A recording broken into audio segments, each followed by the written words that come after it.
This is a mic check, May 29, 2020. Thank you.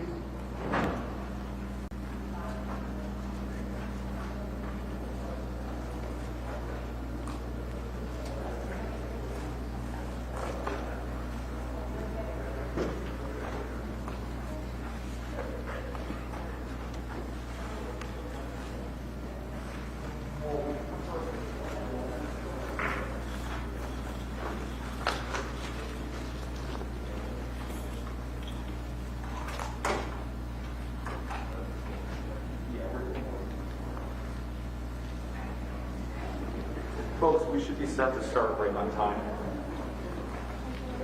Are we all squared away on a clock? We can go live whenever. Sounds good.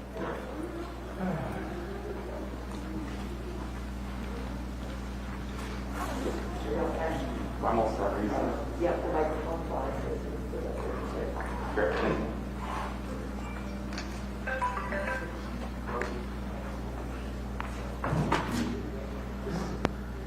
Their sign language interpreters are great.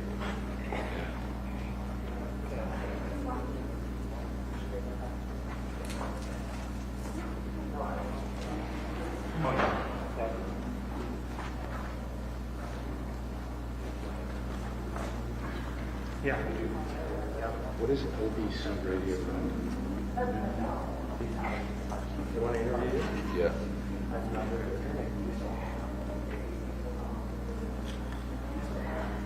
Oh, but I want to do it right now.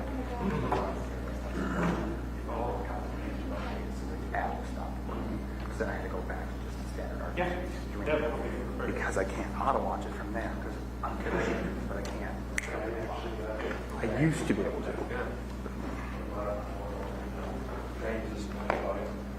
We have to do this. You have to have a web browser to come here. And a computer, and right? Go. Correct. Yeah.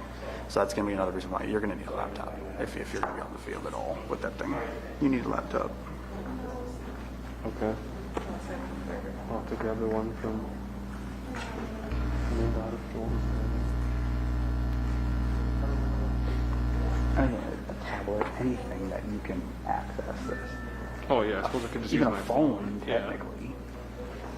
I find the phone to be a pain. With I'll go into browsers and browser. Everything looks good. Every time.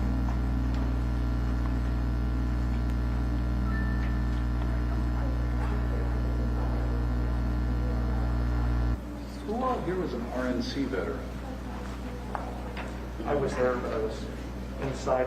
Right, you were, I meant a riot veteran. Tim was, right? Dana was still in grade school. Winking at you, smiling through my mouth. Brianna was in junior high. Oh, I'm smiling also. Were you, actually, Brianna, were you covering that? Did you cover the RNC vial? I just plug the mic. So you were in the college? Okay. I knew it was around the time that you burst onto the scene. Oh, you might get a pop when they plug it in though. Yeah. I just have no way of riding it. Not I clean. mean, you can not. just turn the knob down, right? It'd be a dual knob. Oh yeah, but on channel I want 9 it. too. Well, you want it on stereo. Mhm. Just don't know what to go live. Not always my show. It's okay just to hold. What's that? I just hold. As soon as you walk the room, You want me to stand by the door? And yeah, you once get you see him, then You see him walking down, we'll just let I'll just throw a stick at you or something.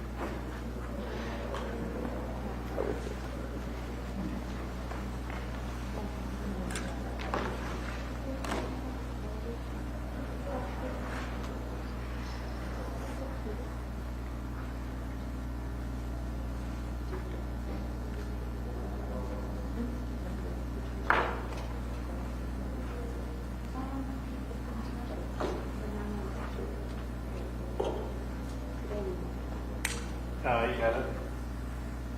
All right. All right, thanks. Bye.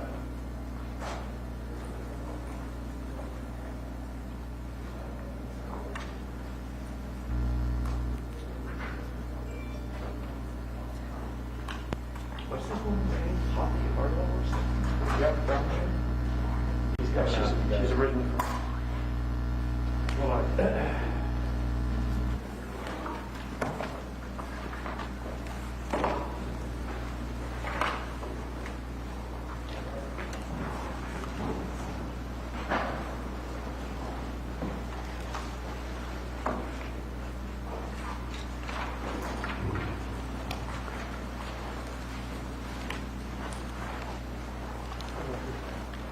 Good morning, everyone.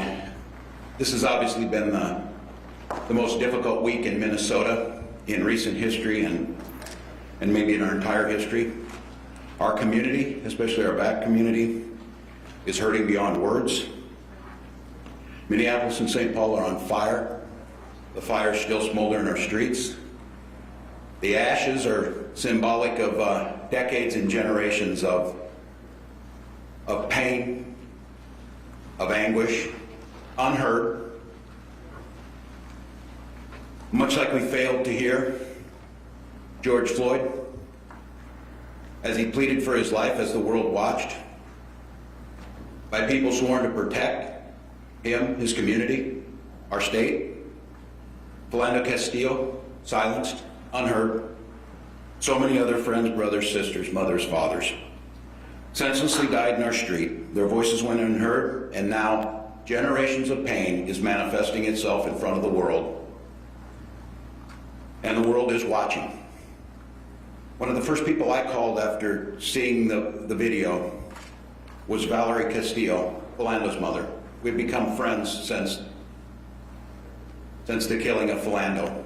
And for those watching today who aren't familiar, Philando died in front of his loved one and his child, and left them behind and left behind a grieving mother who has become an advocate for justice, an advocate for reform, but more importantly, an advocate for kindness and decency. And when I talked to Valerie, she said first and foremost, seek justice, seek fairness, and reach out and show kindness. What the world saw last night was not that. What the world has witnessed since the killing of George Floyd on Monday has been a visceral pain, a community trying to understand who we are and where we go from here. I'm joined today by Attorney General Ellison, by Major General John Jensen, the Adjutant General of the Minnesota National Guard, Colonel Langer of the Minnesota State Patrol, and Commissioner John Harrington. I spoke this morning with Reverend Jackson, who, much like Valerie, said a prayer for our state, said a prayer for over those grieving, said a prayer for peace, and then also said something very important. This is the moment where we start, but every time we get to this place, we never start the process to make sure it doesn't happen again. And that commitment amongst leaders in our community, watching this happen across the United States, watching another name be added, and for those of us who are old enough, to Rodney King, to Mike Brown, and unfortunately now we've added George Floyd. The situation on the ground doesn't allow us at this time to tackle those issues. The very assets in our community, our libraries, our businesses, those nonprofits and government entities, our light rail system, are all shut down from this.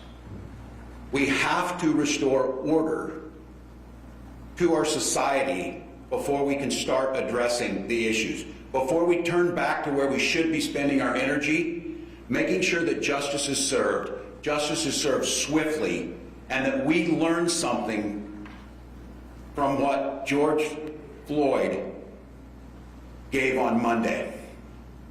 Now I want to just be very clear, and I'm going to have the team talk about what transitioned last night when the state assumed responsibility over the security near the 3rd precinct, where the state secured critical assets, and where the plan going forward to ensure that tonight our buildings do not burn, our citizens are secure, and that space that we're going to create allows us to get back to the conversation of serving justice and making sure that we're not adding to that list of unheard names. And I want to be very clear and speak to that community. The very tools that we need to use to get control, to make sure that buildings aren't burned and the rule of law collapses, are those very institutional tools that have led to that grief and pain. I understand clearly there is no trust in many of our communities.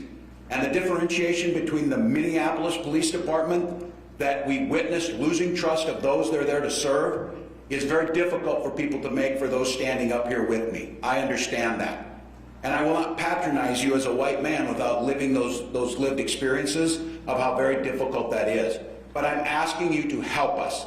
Help us use humane way to get the streets to a place where we can restore the justice so that those that are expressing rage and anger and demanding justice are heard, not those who throw firebombs into businesses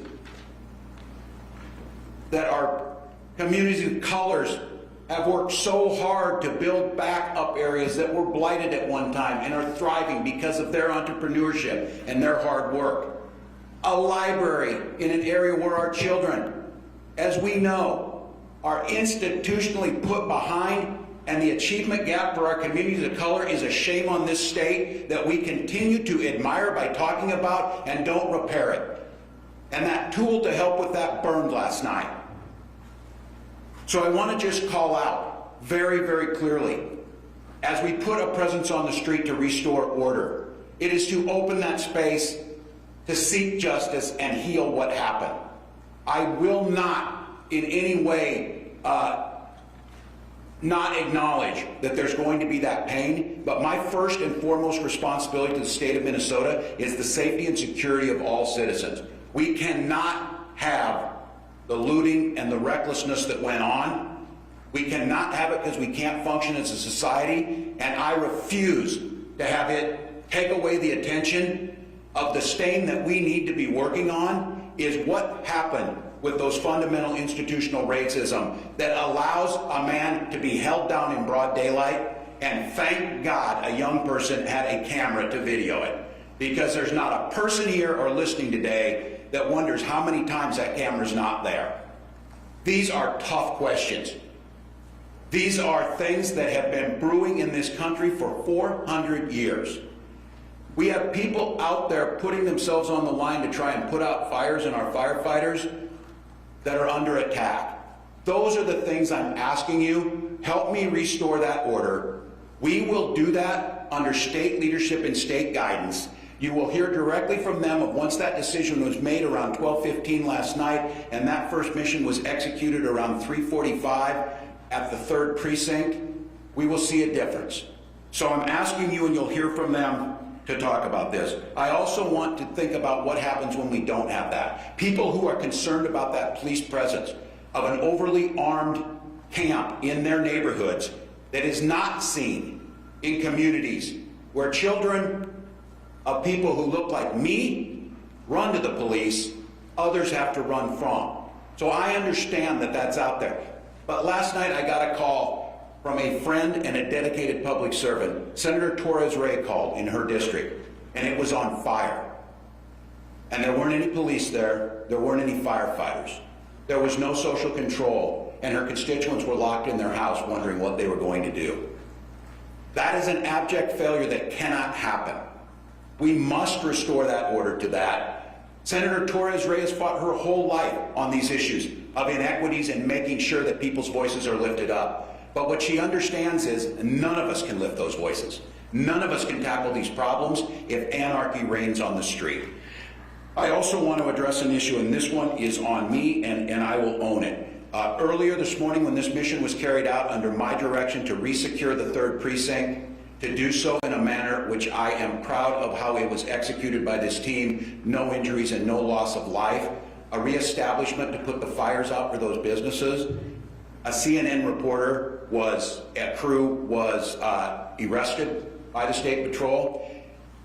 A few minutes after hearing that, I was on a call with CNN President Jeff Zucker, who demanded to know what happened. I take full responsibility. There is absolutely no reason something like this should happen. Calls were made immediately. This is a very public apology to that team. It should not happen. And I want to be clear for those of you listening. I think our Minnesota's reporters know this.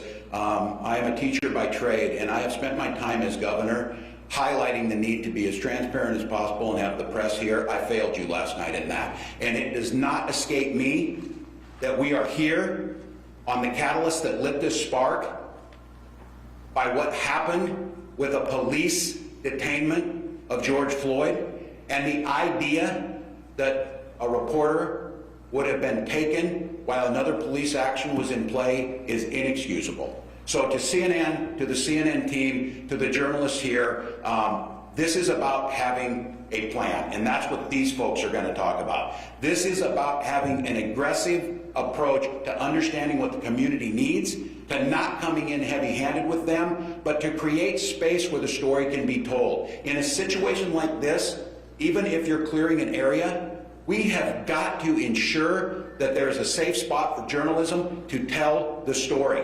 The issue here is trust. The community that's down there that's terrorized by this, if they see a reporter being arrested, their assumption is because something's going to happen that they don't want to be seen. And so that is unacceptable. We will continue to strive to make sure that that accessibility is maintained, that not only that, the protection and security and safety of the journalists covering this is a top priority, not because it's a nice thing to do, because it is a key component of how we fix this.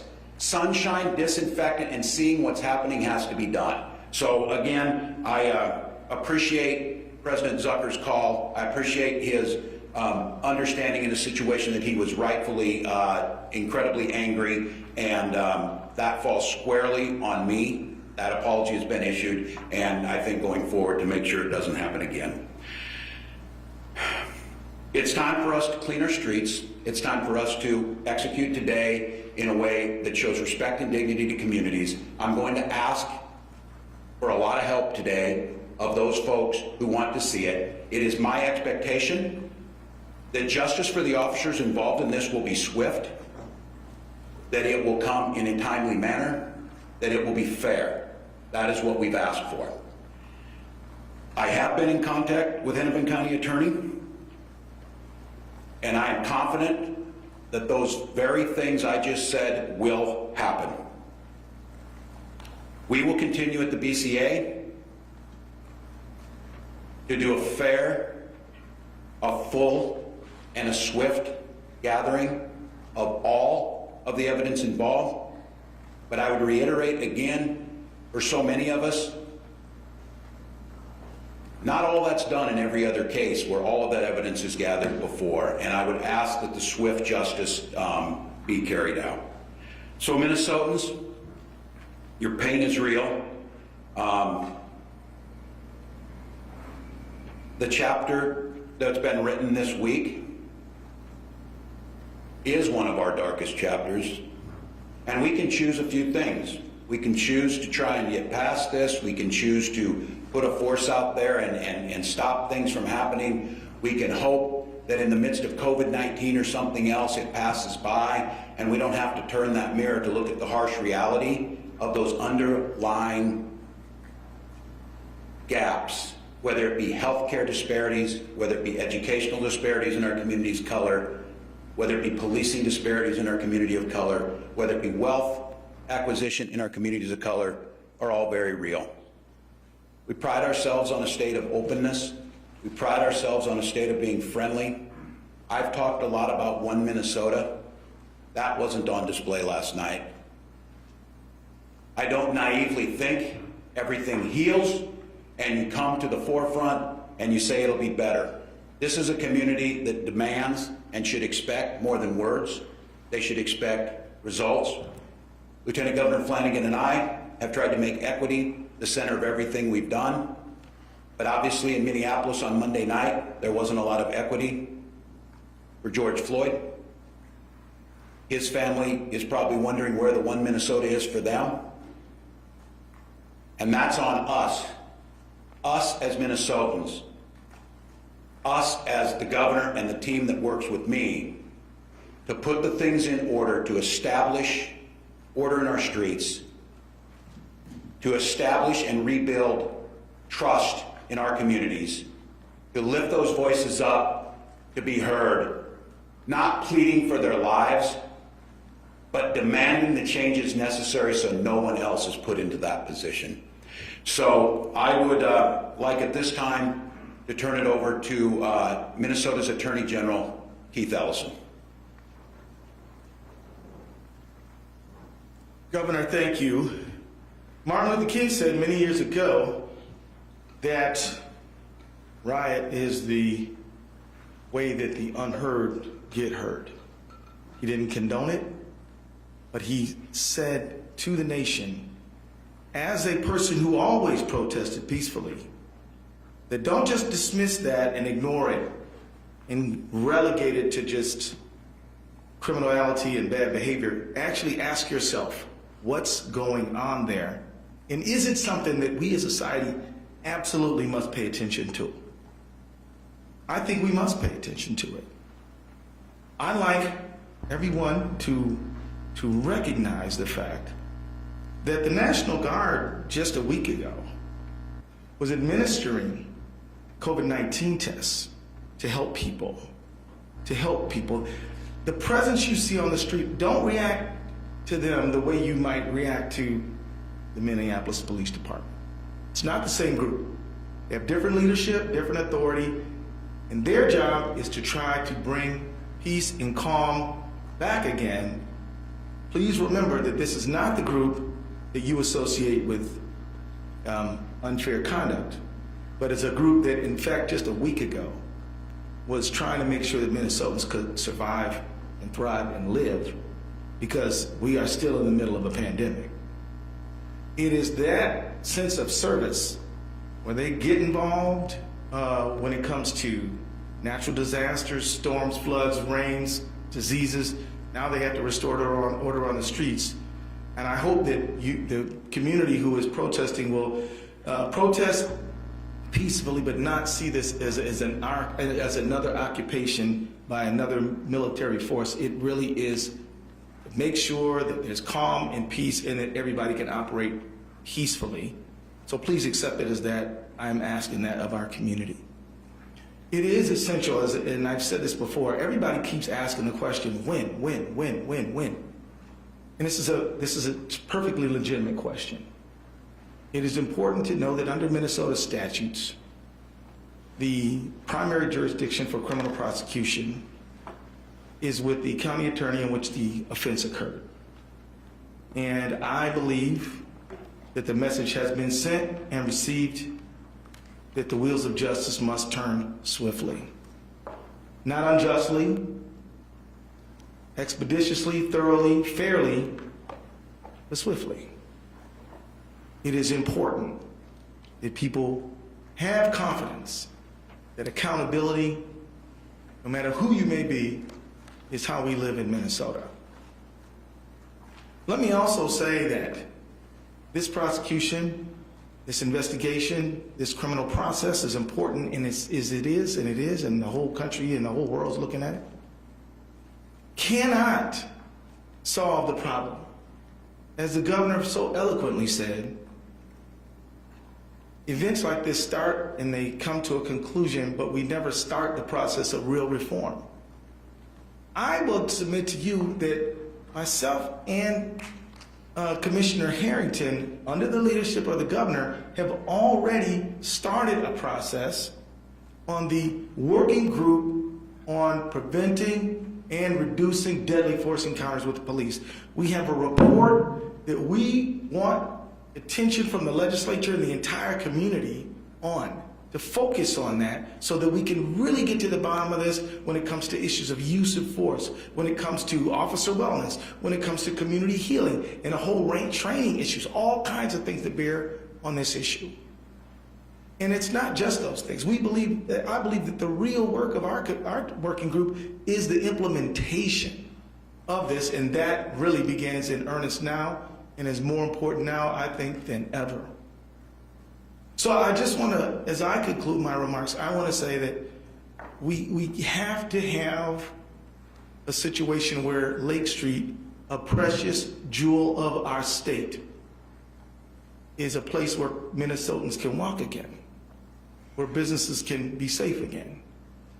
But I want to be clear that if the message was, this situation with Mr. Floyd is intolerable, absolutely unacceptable, and must change, that message has been sent and received as well. And the governor, myself, the lieutenant governor, all of us are committed to that long-term change. And I can tell you that I spoke with many legislators who feel the exact same way. People in the philanthropic community feel the exact same way. So I think we're going to do some real changing. We're not just going to fix the windows and sweep up the glass. We're going to fix the broken, shattered society that leaves so many people behind based on their historical legacy of being in bondage and servitude, then second-class citizenship, and now fraught with disparities from everything from incarceration to housing to wages to everything else. And so with that, I want to hand it over to General Jensen, Major General Jensen, who will further elaborate. Thank you very much.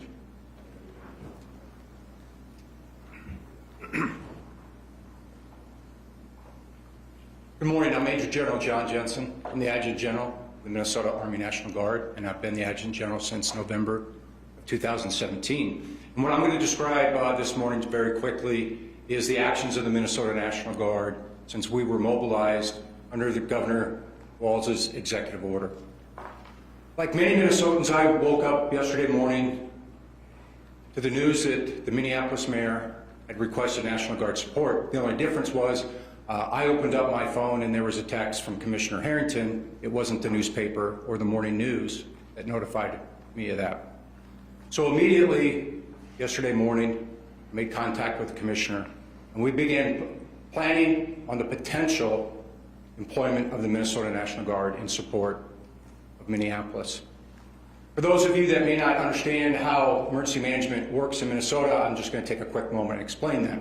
In Minnesota, county emergency management coordinators, or the mayors of Minneapolis, St. Paul, Rochester, and Duluth, may request National Guard support through the state EOC.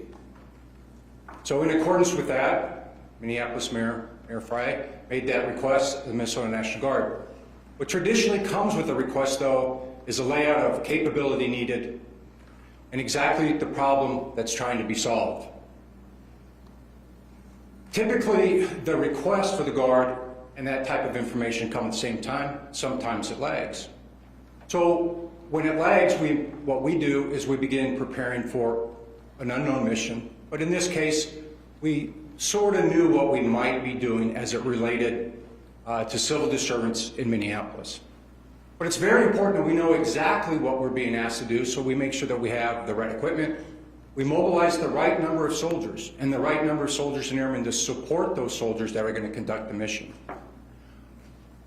That element was lacking.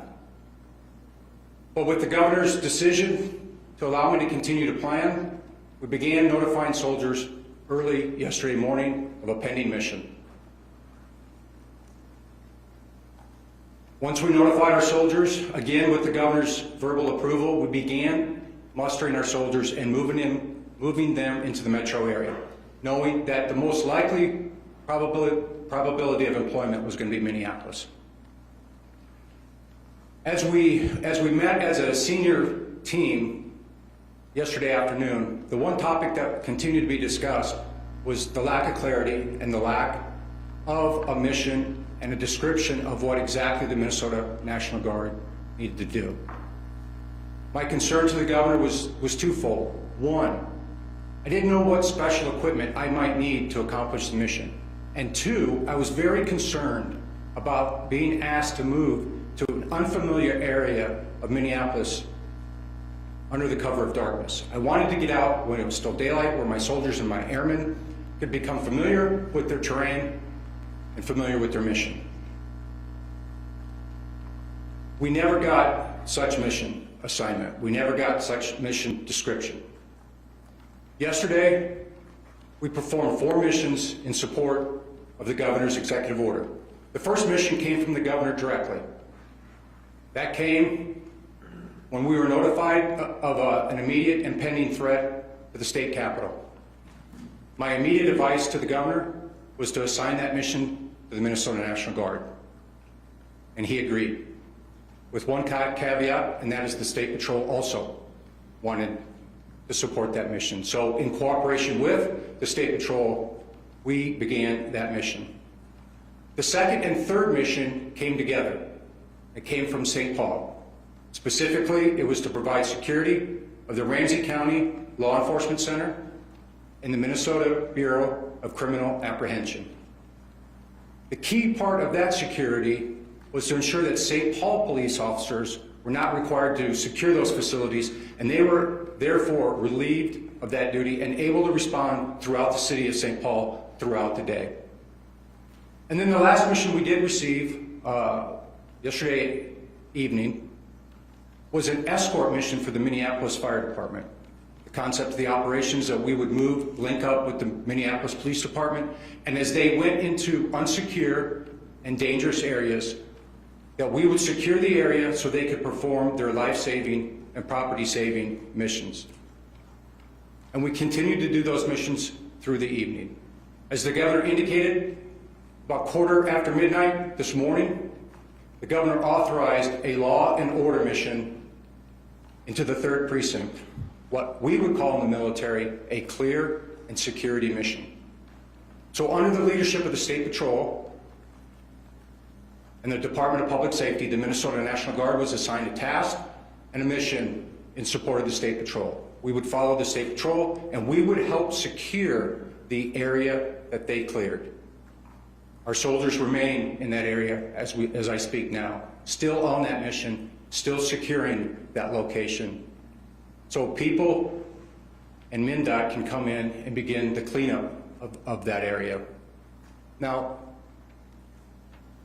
we also have picked up one other mission with the city of Minneapolis. I won't cover the exact details, but it's ongoing right now with the Minneapolis Police Department. And I'm very proud of the relationship between the Minnesota National Guard and the Minneapolis Police Department that goes back to Super Bowl 52 just 2 years ago.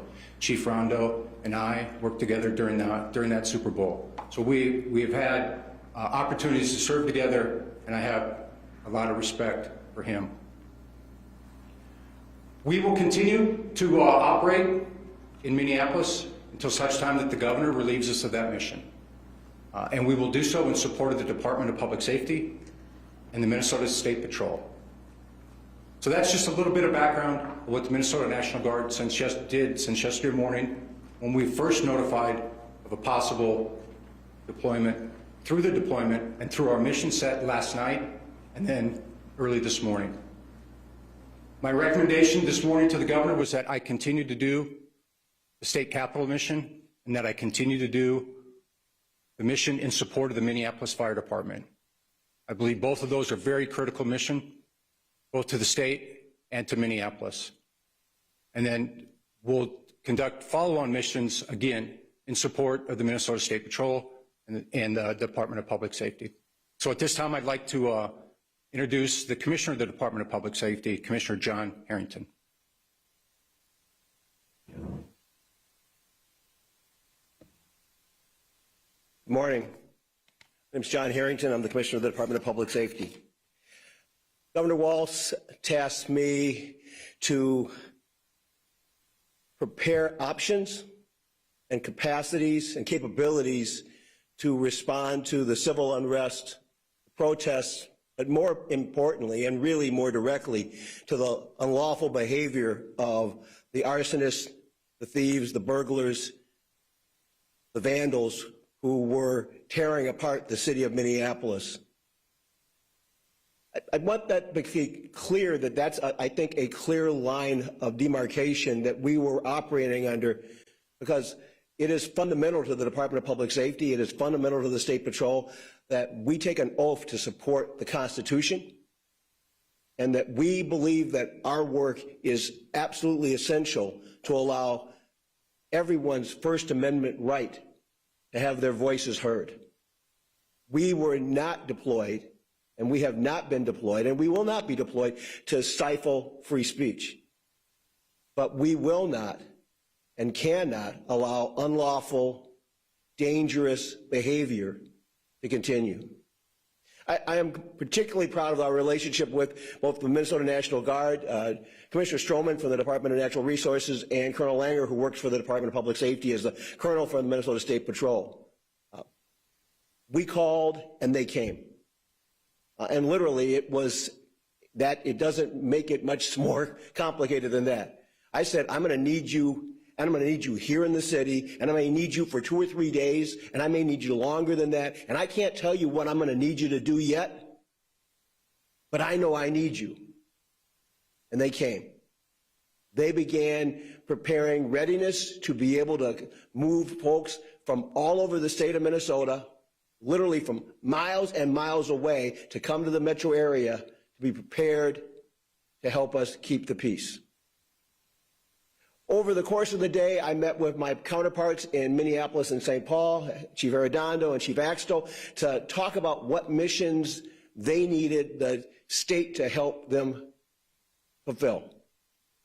The Department of Public Safety at that point was calling to say, we are here to support you. We are your partners. Tell us what you need and we will backfill, we will fill in the gaps. Tell us what you need for resources and we will help you get it. And we did get some very specific missions, and in other cases, we got no real mission at all. And in the absence of a real mission, we began to identify where the critical needs were. We tasked the State Patrol, we tasked DNR, we tasked the Minnesota National Guard to meet specific missions that we were requested to do. But we also tasked them with being flexible, because we knew that if things continued to devolve, that we might need to pivot and we might need to shift from a static post of guarding critical infrastructure to a fast-moving operational approach of restoring order. About midnight last night, I was party to a call where that pivot had to be made, where the mayor of Minneapolis called and said they had no more resources and they were not able to meet the public safety needs and control the behaviors that were occurring on Lake Street. They had lost the 3rd precinct. There was concerns about a gas main, and there was concerns about continued looting and fire burning throughout the city of Minneapolis. And different than our first night, I had comparable concerns of looting and fires being set in the city of St. Paul, and so we had to divide our resources to meet the needs of both of the twin cities. The task the governor gave me was pretty simple, actually. It was to pull together a team that could go in, keep the peace, protect people, protect them, protect their safety, protect their lives, protect their liberty, and to protect property that was being burned up literally every minute that we delayed. The Hennepin County Sheriff was one of my first calls, and Sheriff Hutchinson immediately moved into action to give us support. We already had DNR, we already had State Patrol, we already had Minnesota National Guard. We had it available, but we hadn't tasked them with what we needed to do yet, and we had to create a plan. The U of M Police Chief, Matt Clark, offered support. Eddie Frizzell, the Chief of Police for Metro Transit, offered support. And with that team together, we put together a 250 ballpark cadre team to go in and restore order on Lake Street. We created a mission. It was very specific. I am a mission-driven person. We talked about the fact that we were going to be respectful of people's rights, that we were going to keep the peace and make people safe, and that we were going to follow our training and protocols by making a public announcement that they needed to clear the streets. and that if they didn't clear the streets, arrests were imminent. We made those announcements. We made those announcements repeatedly so that no one would be confused about what our intent was or what we were there to do. And then, having made our announcements, we began to move to clear those streets. I will tell you that the vast majority of the great people of Minnesota and the great people of Minneapolis who are still having their guts ripped out about the Lloyd murder, and we'll call it a murder, that's what it looked like to me. I don't want to prejudice this from a criminal perspective, but I'm just calling it what I see at that point. They weren't the people that were out there on the streets at 3 o'clock in the morning when we arrived on Lake Street. The people that were out there on Lake Street at 3 o'clock in the morning weren't the good people of Minnesota. They weren't the good people of Minneapolis. They weren't the people that wanted to mourn the lossing of a friend and a relative and a neighbor.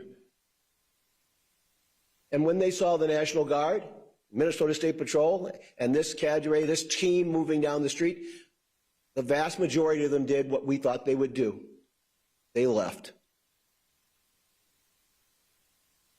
There were a few that decided not to leave. That was a choice that they get to make, but we had advised them what that choice would result in. And we took action to respectfully and carefully take folks into custody as was necessary. And it was a very limited and very structured and extremely disciplined approach to making those arrests. I'm very proud of the fact that despite what you've seen over the last few days of gas and canisters and foggers, almost no chemical agent was necessary to be used last night. We did it the old-fashioned way. Command presence, a uniform presence, and a clear intent to keep the peace, restore order, and to keep people safe. My task today is a little different. Having accomplished that mission, and I think we've secured those streets, and I appreciate the fact that I've right now got National Guard folks still holding that ground that we took last night. We need to keep that ground, and we need to prepare for what may come today. Our task today is we're bringing together a unified command of metro area police departments, sheriff's departments, and other law enforcement jurisdictions and other public safety entities into a multi-agency command center where we will create a plan that will keep the peace, maintain the peace, and prevent further lawless behavior in the city of Minneapolis, in the city of St. Paul, and in the surrounding suburbs. We're going to do this the right way. We're going to do it with full knowledge that our oath is to serve the state of Minnesota, to serve the communities, and to protect them. We are fully confident that we can do that mission and that we can do it while still ensuring that the constitutional rights of those who need to have their voices heard and who need to freely assemble can be protected. I can tell you that no one could have heard Mr. Lloyd's voice in the chaos of the screaming and the shouting and the fires at 1 o'clock in the morning on Lake Street. My job is to make sure that tonight that the community is safe and that our team is ready and prepared to keep it safe. With that, I am very pleased to introduce the Colonel of the Minnesota State Patrol, Colonel Matt Langer.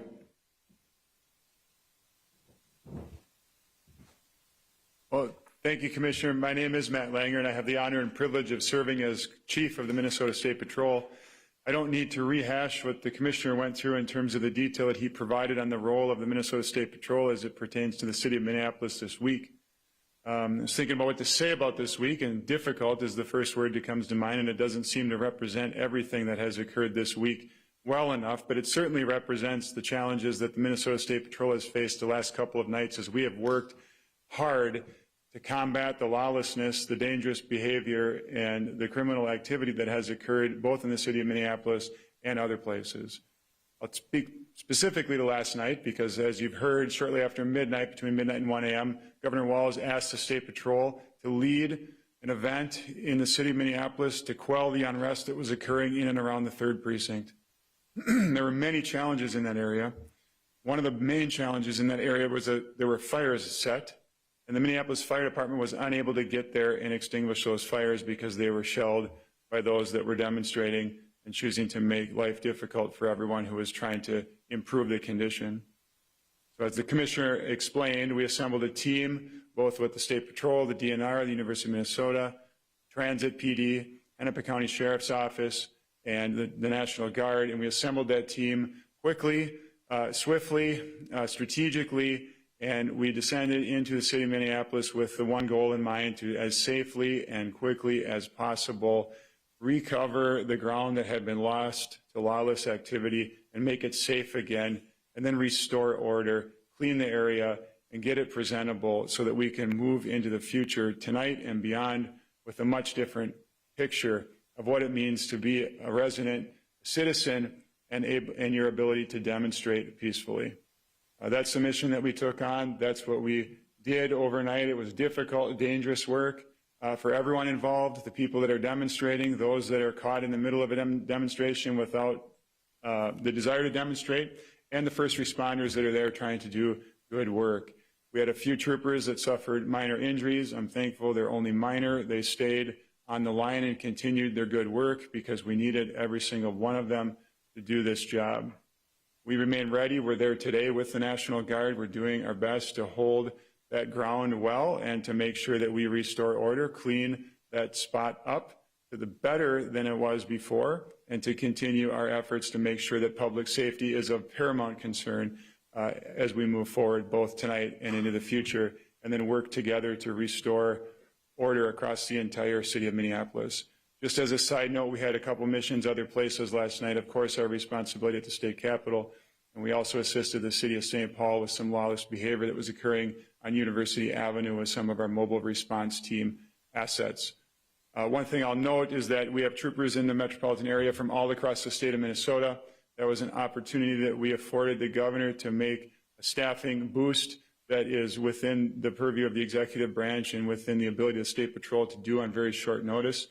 My hat's off to those troopers that responded, those DNR officers that responded from all across the state of Minnesota, to come for an unknown period of time and to work very, very hard to make Minnesota what we believe it should be, a safe place for everybody. Thank you. I would note before we take questions, and we will try and make sure we answer every one or as many as you need to ask, I would note to the reporters here in Minnesota, it was about 3 weeks ago I stood in front of you and as we passed 500 deaths by COVID-19, and said that on about the 29th of May we would pass 1,000. That will happen today. So in the midst of this pandemic, we are still working that. We believe, again, numbers are down. ICU bed capacity is stable, and we are doing everything we can. And as you heard from the folks speaking, the vast majority of people out there who were expressing their First Amendment rights and the rage over what happened to George Floyd were wearing masks and were trying their best to social distance and not touch things. I would, before I go to questions, note that the desire to get back to normal is so overwhelming for everyone. When so many in Minnesota would said, what else could happen? We've witnessed this, but I think it's an important time to pause about that is, the problem is for so many of us thinking that normal is where we want to go. Normal was not working for many communities. Normal was not working for George Floyd pre-COVID-19. It's certainly not working now. And so I think, as you heard the Attorney General talk about, that work that we're trying to look at to use this as a point, and not just rhetorically, but a point to make those changes. With that, Mary, we'll start. The press, I failed you last night. What about the public? The public did not see you, hear you. You did not address the public the last 2 nights. Well, I certainly don't think it's important to be on TV. I think what you expected me to do is to be there. Is we were in a support role as state law shows, and once it became apparent to me that the city of Minneapolis would not be able to complete that, I was directing the state to take that over. This is my responsibility.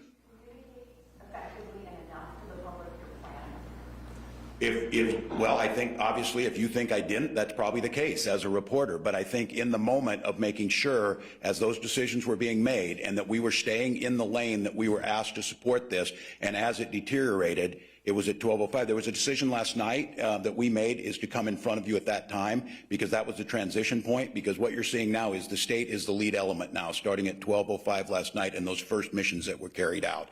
So I think for many of you who know, I try and make myself as available as possible. I think it was important for me to be getting the data and the feedback. I was watching where you were seeing, and to be quite candid, when the third precinct was abandoned, it seemed at that point in time that was a time to move. So, Were you in the residence? Did you evacuate? Where were you? no, I stayed in the residence, is where I work from. I have all the electronic tools, and we were on all night. And as I said, we were taking calls and adjusting, and I was able to track as the situation evolved on going down. There was a dangerous task that I tasked the State Patrol and the National Guard to go down and take that. Those of you who were watching that as I was, as the lawlessness was burning down the third precinct or whatever, that can't be allowed to happen. It took a little while to plan this to get going, but that's where I was at to make sure it was executed. Governor Walz, there were millions of Americans and Minnesotans certainly watching on their TV screens as this unfolded last night. There was almost a complete lack of visibility of local police, state police, National Guard. After much fanfare about how the National Guard was coming in, people watched buildings burn, public and private. How could there not have been a clear mission for the National Guard when they were called in and you knew things were going to happen last night? Yeah, I will let my leadership come back up there. You're absolutely right, and I think that speaks to itself that by shortly after 10 o'clock, it became apparent that structure would go. The way this works is the mayors ask and they take charge and lead on the missions. I'll let the folks come up here said, I see that too. I think the decision made to not engage, and I want to just be clear, there's philosophically an argument to be made that an armed presence on the ground in the midst of where we just had a police killing is seen as a catalyst. My point to that is we don't need a catalyst, it's already burning. And so this is trying to strike that balance. And so I am in total agreement with that. You will not see that tonight. There will be no lack of leadership, and there will be no lack of response on the table. Follow up, should there have been a National Guard presence on every corner in those areas last night as a deterrent, as opposed to having them come in well, I would ask, and I'll darkness? answer this one, potentially, but the decision on that, as it's made from the city, and on this one, I think I would agree with them. We saw the first night, decisions were made. Up until about 8:30 last evening, it appeared that things were relatively peaceful on that. There was a decision during the day whether did you occupy the entire city and shut it down after those 24 hours. In retrospect, I'm assuming that yes, we would say that. But at the time, and again, we will not know it as proving the negative, would it have simply started that movement faster, and would we have seen it moved out of the third precinct? But yes, certainly, it's a valid critique and point. Yes. Governor, you know, there was uncontrolled looting in St. Paul yesterday afternoon, and you're talking about making decisions at 10 o'clock. Why are you making the decisions then and not coming up with these scenarios as these things are happening just up the street from where... The leadership of communities is led by local leadership, their police force. They were at that time, had sources in reserve, they were not being requested. They were not being requested, and I'm on with them. The reason we're standing here today is, if this would have been executed correctly, the state would not lead on this. The state would have supported those, and they would have moved forward. That did not happen. So now today, we're taking that, we're making the decision to go and moving forward. And again, I would go back to Tom's question. Had I known that we were not going to see that or the capability to do it, should the state have come in? Potentially, but I want to be very clear. This, with the exception of the state troopers who have a very specific statutory requirement on the highways, order is to the local police and sheriffs. We do not have a built-in police force. General Jensen is not a police force. DPS has experts in there, but these are not the police force that are on their streets with their people. And so that's a decision that was made. It was in reserve, and yes, keeping in mind as this unfolded, the request came from St. Paul for the Guard to be activated at 5. I had moved on a warning order earlier than that to be prepared. You're really supposed to wait until you get that and start moving them in. That wasn't going to be possible. So by 5 o'clock yesterday, our Guard troops were coming from all over. They were getting activated because of the events that happened the night before, and we were prepared to carry out those missions. And they were there. And as you heard some of these folks, those missions never came. Walz, some of the things they're saying about a lack of clarity on a mission or a lack of a mission, it sounds pretty extraordinary. Is that supposed to come from Mayor Fry or from the police department? All that our folks taught, yes. That was failed to be given. Yeah, again, as it relates to emergency management in Minnesota, county emergency management coordinators do exactly what you just asked. They define what they need and what they want. And then that's negotiated with the state EOC and the Department of Public Safety, along with the agency they're asking for. It's not always the National Guard. In this case, it is the National Guard. The reason why it's negotiated with the National Guard is to make sure that we have the capability to do the mission that's being asked. So yes, we are always in support of the local leadership, the local civilian leadership. I have no authority to self-deploy the Minnesota National Guard anywhere in the state. I have no authority whatsoever. And so I follow exactly what you laid out. Civilian leadership, civilian elected officials make the request, and then we work with them. Because if I'm not accomplishing their task and their mission, I risk failure of mission. I also risk the chance that I might break the law, right? I can't just march my soldiers down into Minneapolis and say, hey, this is what John Jensen believes we need to do. That's not how our government works, and that's not how our military responds and reports to legitimate civilian leadership. And so what you asked is exactly right. That's exactly how it's supposed to work. All over Governor Walz. We told in the morning by Mayor Fry that the plan was to let the protesters take over the 3rd precinct. And if that's true, why did it take until 10:30 for that to happen? And then why were you not called until after midnight to take over the 3rd precinct? I think that's a question you'll have to ask Mayor Fry. It's true that you were told in the morning. I think that the commitment to hold the 3rd was not one that I felt comfortable with, and it's one we discussed during the day. You were told So, early in the day. that the potential that the 3rd precinct would not be held, that's correct. Following up on that, we were told the same thing from sources, that police in 3rd Precinct were told before noon that they would be evacuating at some point. Essentially, the directive that they felt they were hearing was they would allow it to be taken over and to burn. What is your response to that tactic, given what we saw last night? Well, obviously, that was the turning point where we were prepared, and that's where we moved in.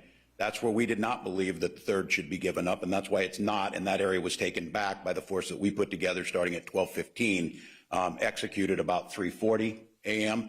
I simply think that I'm like all of you watching it, you can't have civil order deteriorate, and then you have to make a calculated decision about, does force going in there escalate it? Does it stop it? Does it endanger civilians and the force going in there? And those are decisions, as you heard again, it is local police departments is how this works. We are not a police force, the state. We have abilities to come back and backfill. The closest we have to that police force is the state patrol, but that's not their normal. Putting people at risk. Why allow it to get to that point? I understand what you're saying, but as people are watching, that's the question they're asking us. Yeah, from 8:30 to 10, that was the decision to go, and it took time to build the force to be able to go, too. Because, again, we're seeing it, and there was no definitive answer whether they were going to, and I'm seeing what you were seeing. There were still officers in the 3rd precinct, at least, I believe, until, maybe you can correct me on this, till 9 o'clock or so, maybe 10.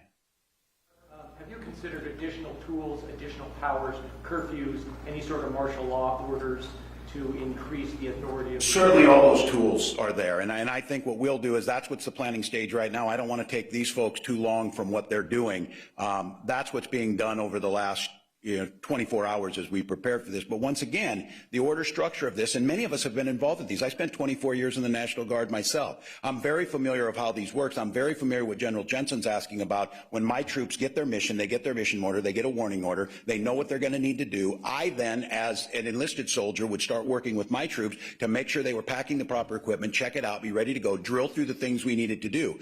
Those never came in many cases. So... in different situations, we weren't asked to help, and then at some point you were. Why in this situation wait for the ask to help? Why not take a proactive approach? Well, we are. And again, I think if we'd have seen 2 days ago, yeah, maybe yesterday, I'll be the first to tell you that. I think in any of these things, if you're not if you're not second guessing and if you're not looking at the decisions were made, you're going about this all wrong. I think the lessons learned, potentially so. But again, at that time, we've got to count on our partners in this as they say things are going. And I'm not sure that quick-moving group of anarchists that was moving so quickly. One of the things we said, if you think about this, to prevent this from happening, like at the Super Bowl or the RNC, 18 months of planning went into that. 18 months of planning and pre-positioning, 18 months of joint powers agreements, 18 months of lining up the materials that were there to make sure all those situations could be there. Because my situation on this is once you lose control like that, I'm deeply concerned that the bad actors, and I want to be very clear, we own this. We own this in Minnesota. But there certainly, as people saw this unfold, the concern was yesterday how many people would make their way here who are simply in that business. So, yeah, I think it's a valid question. I think for me, as I look at that, the point is I have to operate in real space and in real time. And by last evening was the second day we saw it, and from 8:30 or during the day until 8:30, we did see this in St. Paul. We continued to ask what was happening in St. Paul. The State Patrol was tasked on many of this, and they did stop a lot of that along the Target and some of those.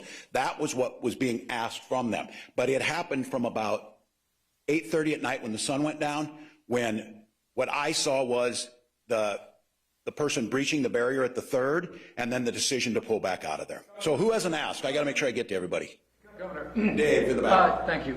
Governor, so it sounds like you are going to allow demonstrations tonight, protests and stuff. These would be in violation of standing orders against congregations of more than 10 people. No, we're not allowing any of those, and we've said it. I think the idea, again, the absurdity in the middle of COVID-19, where we have worked so dang hard as a state to keep people from congregating, if you think you could, but it goes back to this conversation we've had in Minnesota. This takes a social compact of people agreeing to do this. And I want to just say this.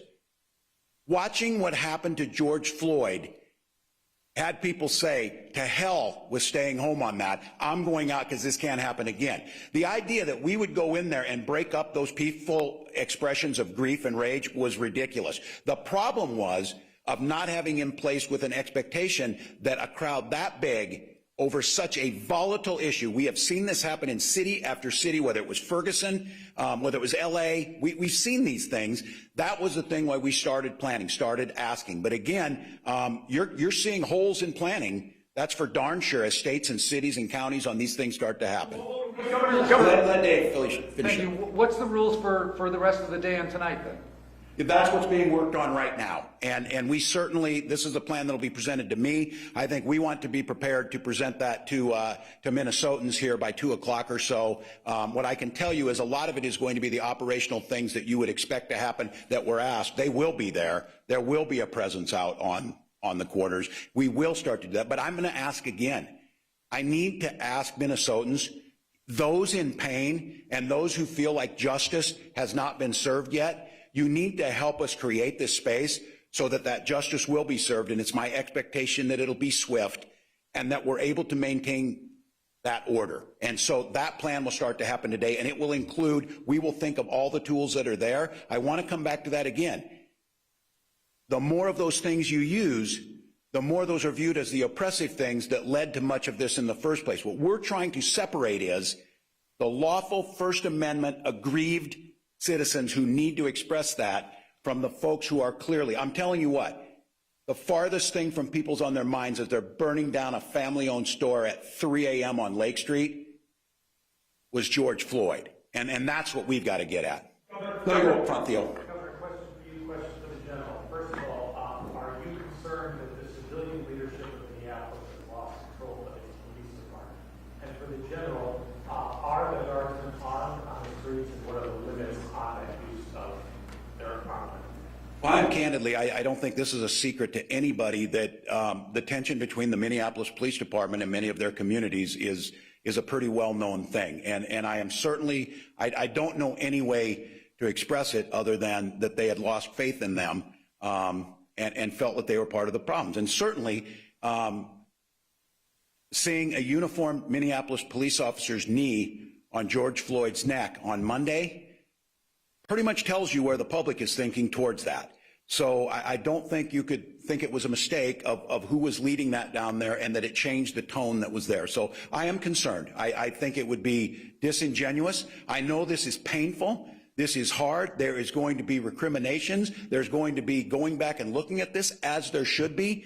My top priority now is the immediate security to make sure that what happened the last 48 hours does not happen tonight. The state of Minnesota has assumed that responsibility. I don't think it's going to be easy, because this whole whack-a-mole thing, and these folks are really good at what they were trying to do on causing destruction. The way we're able to stop it is employ these tools with the support of the public to make sure we isolate these folks. And again, as Commissioner Harrington said, the idea that you think you can firebomb a building and not be arrested and spend serious time in jail, I understand that. But the idea that we don't want to make people who are out there still asking, what about George Floyd?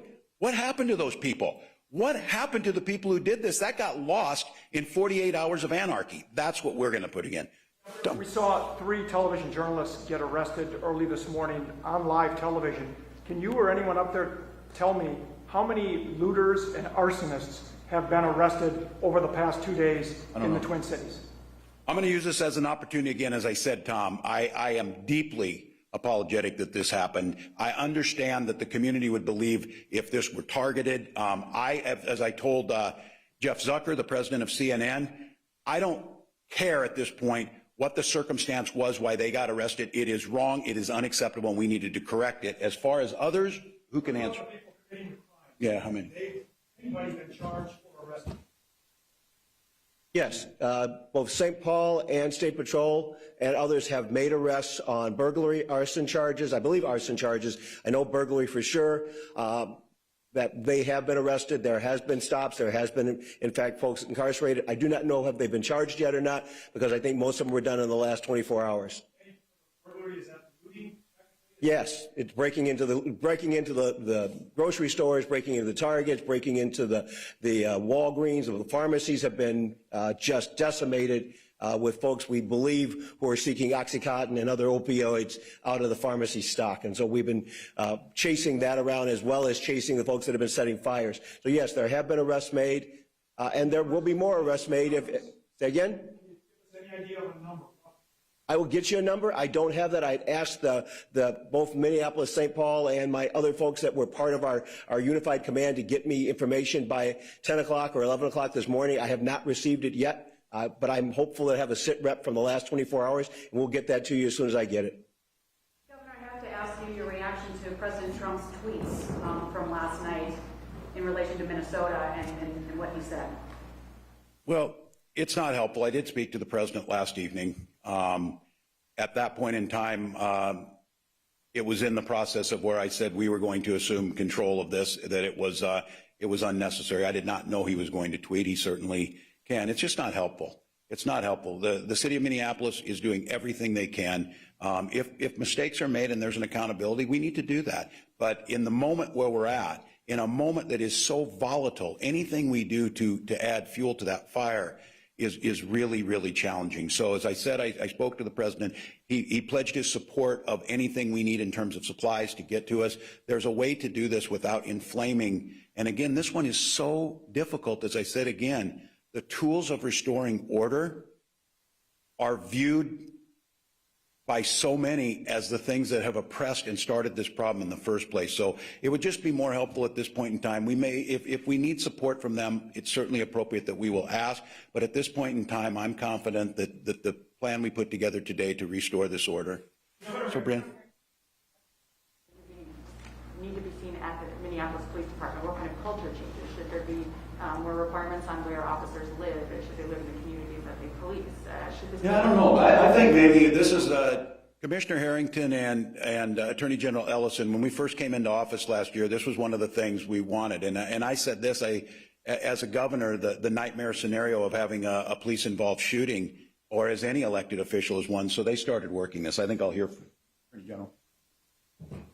Well, Governor, thank you. I think this really is the time to start talking about how we do meaningful, deep dive reform. We took a year to grab in a number of people from diverse interests in the community. We had people from the community, from the civil rights community. We had law enforcement there. We had law enforcement from across the state.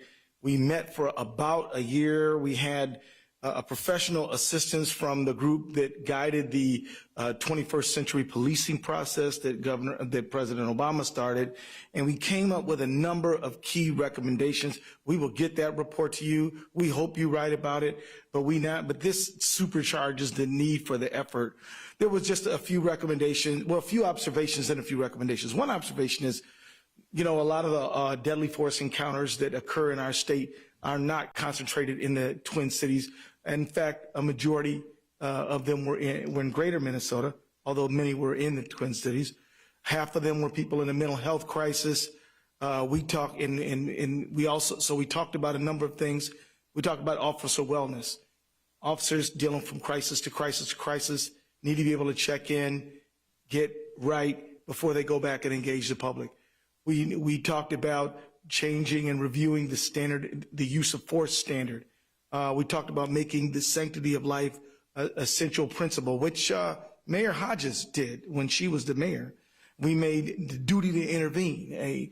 We're recommending that be essential, meaning if you're a police officer, you see a fellow officer doing something wrong, you cannot just say, it's not me, you've got to do something about it. We came up with a number of other principles that I think are really helpful, very useful, involving training, reform at the post board, and a number of things. And I think that now there's a need to further the effort. I will say that I think that looking at systemic pattern and practice problems in Minneapolis Police Department is an appropriate conversation at this time. I think that we need to really do some deep diving to make sure that our law enforcement professionals really do and really are serving the public, the whole public. So I will say that I hope that our state legislature takes up some of the initiatives that we have in there. The academic community will take up some of it. Training communities will take up some of it. I mean, one of the recommendations was a joint or dual response when there are chemical or mental health crises going on, so that it's not just officers that don't have the training on how to deal with somebody who's in that situation. That's a priority, and I'll hand it to Commissioner Harrington. Attorney General Ellison covered really most of the points. The one other point that I will bring in is that this group was very much based out of community. We brought in folks from a variety of different diverse and geographic communities. We brought in folks from the disability community to make sure that all kinds of voices were heard. And one of the voices that I heard most clearly was the need for community healing and community health. And so one of the recommendations that we have put forward, we still think it was important before, but I've never seen it as acutely as important as it is right now, is for community healing. The question that we asked and that I ask here with you is, how does the community recover when its heart has been ripped out? That's... Sure.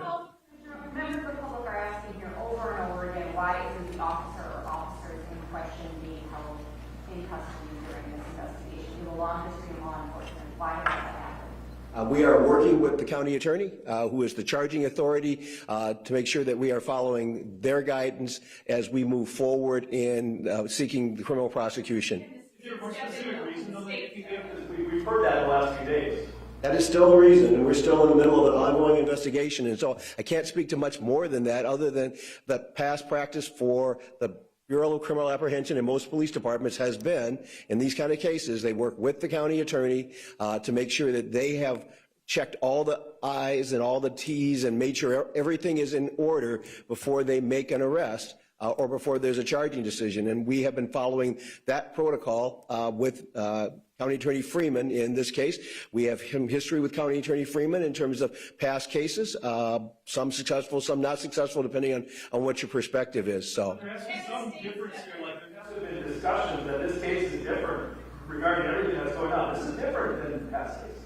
We are aware that there is certainly a sentiment that it's different, but from the point of view of the law, we have a man whose life has been ended. We have the pursuit of trying to find out what were the facts that are surround that, and to be able to create enough probable cause or enough basis for a criminal charge or for an arrest. That's pretty much Cop 101, that's what you have to have, and that's what we are working toward. A couple of quick COVID-related questions here. Sure. The state has spent hundreds of millions of dollars helping businesses with COVID. Are you ready to respond to the businesses in Minneapolis that have been affected by this and offer them some state assistance? Absolutely. Number one. And number two, if we've been moving people out of detention because of COVID, if there are significant arrests, do we have a place to put folks because of the outbreak? Well, yeah, I may need to listen to law enforcement on this one. These are great questions. It's ones that we came up with too, that what's going to happen. My hope is, and again, hope is not a plan. You need to execute that. But I think with Minnesotans understand what's at stake here and getting back to the focus of George Floyd and our community issues, that tonight needs to be different. And when I say that, it needs to be different in the questions you're asking. I'm stepping into that breach, and this is the responsibility. The state's responding. We'll use what we have. We'll use the tools. And so hopefully on that side, I'll ask John if he wants to on arrest. Could you address the financial as well? Sure. I think this is certainly something we still did not finish our work in the regular session. I think we're coming back on the 12th probably, and working with the legislature. I think there's a great desire to figure out how to do this. The tragedy of this, as I said again, is a community that felt this tragedy, a community that believes that they were that this has happened to, a community. When we say sometimes, I hear people sometimes say the system's broken. And I'll know communities of color will say, oh, no, the system's working just fine for certain people, not us. And I think for us right now, we need to take a really hard look about reinvesting, bringing Lake Street back, making sure. We're hoping that there is insurance for these folks, different things that we can do. But I think certainly getting our vitality back is one. One thing that I heard earlier, I need to get my question answered from earlier from the Major General in regards to our National Guardsmen on the streets. Oh, yeah, good. What are the limits to using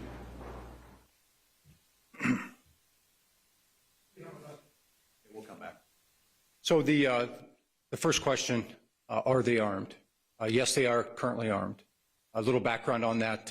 Yesterday afternoon, we received what I assessed as a credible threat, specifically to the Minnesota National Guard. That credible threat was made available to us by the FBI. I shared that with Governor Walz, along with my recommendation that I felt as though it was a credible threat, and as a result, that we should arm the Minnesota National Guard. Governor Walz concurred with me and authorized me to arm the Minnesota National Guard. Now, what are the limits of their use of force? We traditionally don't talk about the use of force because it's an operational issue, but I will tell you this. Our guardsmen maintain the right to self-defense. And I think that's where I'm going to leave it as it relates to the use of force for the Minnesota National Guard. Thank you. I think I heard General Jensen and Colonel Langer talk about protecting the state capitol. Were they referring to the state capitol building, and are you concerned that that building needs to be protected? And then as a follow-up, when will you make a decision on a curfew for tonight? Hopefully around 2 o'clock, Tom. I'll try and give you that so you know. Give us a little bit of time as they're finalizing on this, but I think that's one of the questions. Yes, and we had brought up the Capitol building before of that. These very symbolic targets that people had talked about, the folks who had, some of it was online. You saw the thing that came in. That's the one request that I made of the National Guard, and the mission that I'm asking for specifically on our troops that came in. Before the cities needed to ask for what they needed was the preservation of the Capitol and the Capitol grounds. And so that will still be in force. They'll be guarding the building physically? They are, and they have been. Yeah, that's exactly right. Governor Walz, last time Mayor Carter made the claim that he believes the agitators are not from Minneapolis or St. Paul. Is there any evidence to that? And if so, who are these people and where are they coming from? Or do we believe that most of the people that are burning down buildings and so forth are Minneapolis and St. Paul? Yeah, I certainly think, and I'm not going to speculate, we'd ask them. I think probably the assumption is there's folks that come in, but as I said earlier, we need to make sure that we own this. The thing that sparked this is a homegrown Minnesota thing. The event that sparked it. You do think, though, that most of the problem No, I don't know that. I think we can't tell that right now, but I think much of how a lot of this happened, certainly all of the things that have led to this is Minnesota, and I think we need to find out. I don't think it changes the calculus that much of how do we got to this, how do we respond to it. It's not taking ownership of it, and the bad stuff is being done by people from out of town. Yeah, I'm taking ownership of it. It's ours. We own it. Concerning the leadership, are you classifying the leadership of Mayor Carter in the same classification as the lack of leadership that you mentioned? No, I'm not. From Mayor Fry? No, and I didn't say Mayor Fry on this. I said my issues. Using the passive voice, but talking about a lack of leadership. Yeah. Are we talking about Mayor Fry? In the Minneapolis Police Department, and again, like this, and I will assume responsibility if the issue is that the state should have moved faster. Yeah, that is on me, whether it's the forces that were underneath. So I don't think a lack of leadership. I think the lack of coordination and the lack of understanding what we needed to ask for. And again, that's in retrospect. I think that same criticism could be said to us. But the way things are lined up, that was their responsibility at that point. Now it's our responsibility to do that. And I think we've been in contact with the mayors. I think they are doing everything they possibly can in a situation that is unprecedented. I don't think, again, that's a cop-out of saying, oh, it's just unprecedented. That doesn't mean you can't do anything about it. But of the Minneapolis City Hall. And Ben is here too, shooting it. Hello. Matt testing the audio for Kristen back at the care desk.